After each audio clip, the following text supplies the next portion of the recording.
How are we on time? We're doing great on time. So I have two things I want to go over very quickly.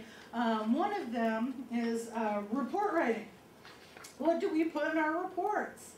So the first thing that you always put into the report is the reason for referral. You have to note why the person is being referred to and by whom and for what, because you want to answer the question.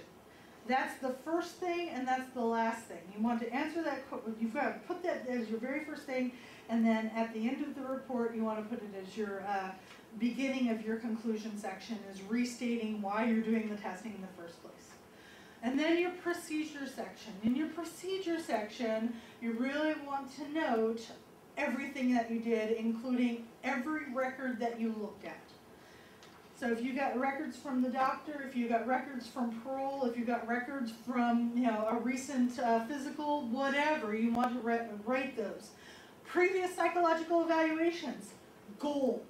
All right, you want to note those, who they were from, what date they were. Okay.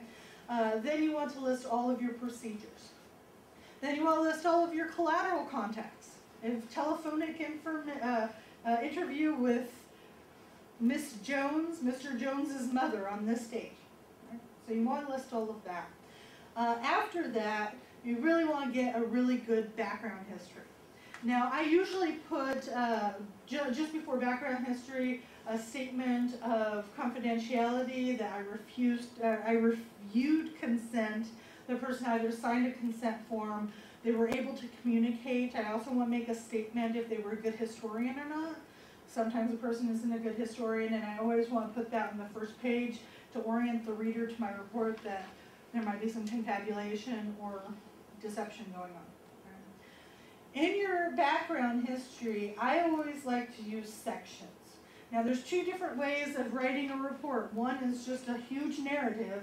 One is to break things up by sections. In neuropsych assessments, we like to break things up by section because we're really good at talking about different domains.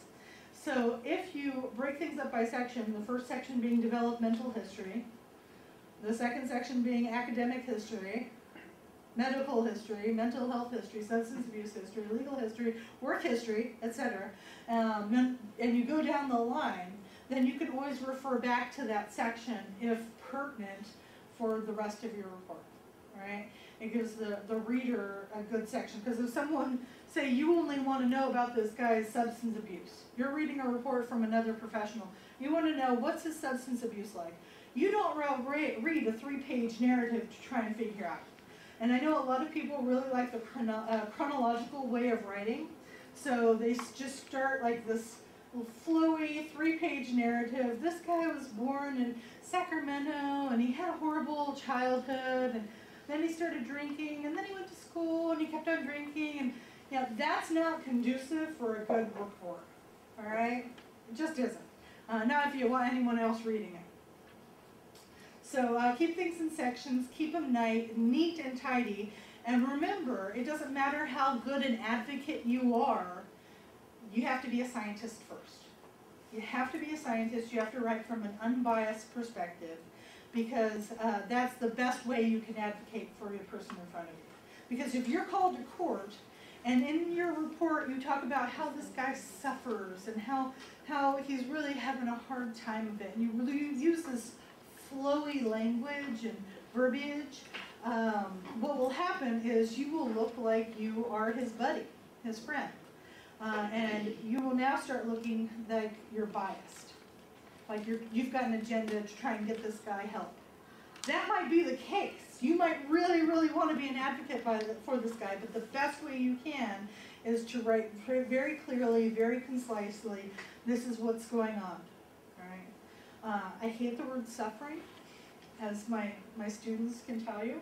A different way of saying that is Mr. So-and-so reported that he has struggles with this, or that he has problems with that. Or use quotations. If he actually said he suffers, then put that in quotations. As many quotations as you can use, that's great too, because it's his voice coming through, not yours. Your voice should be the professional.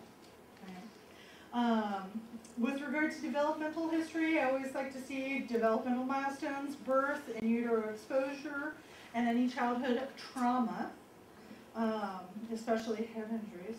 In the medical section, you always want a statement about previous traumatic brain injury. Even if it's to say, Mr. Jones denied any history of traumatic brain injury, because that shows that you asked about it. If you didn't put it in your records, it didn't get asked, so now you're on the hook for it, because what if it comes down the line that he actually did have a traumatic brain injury, and you asked, but you forgot to put it in the report? Who looks dumb? That's right. Mental health history, you always want the full line of mental health diagnoses, including any recent diagnosis and any childhood diagnosis. And if you can get a list of any medications that they've been on in the past, that's great too. Especially medication side effects that they don't want. And then the actual test, behavioral observation section with your mental status exam, which we've talked about, all the different areas in there. And then you want the test results. And I break my test results down by domain, right? The first thing on your test results should be tests of effort, where you have something like the TOM or the VIP. And then cognitive functioning, which you would put academic achievement and intellectual achievement. And then under that, neuropsychological findings or neuropsychological tests. And the subheaders under that would be executive functioning, with attention, processing, learning. Language would be another subtext, visual spatial. Right? So all of the different domains that we talked about in here, you want a different header for, and you want to talk about the different tests that tested those domains. You might have some overlap. The trails, it talked about visual spatial, it talks about motor speed, that's fine. You can report on each of those in the different areas. But that way, isn't it nice and neat instead, so you can go back and say, okay, his executive functioning is impaired, but his attention is not? That would be weird. And then emotional or personality functioning would be the last thing under your DSM diagnosis. All right?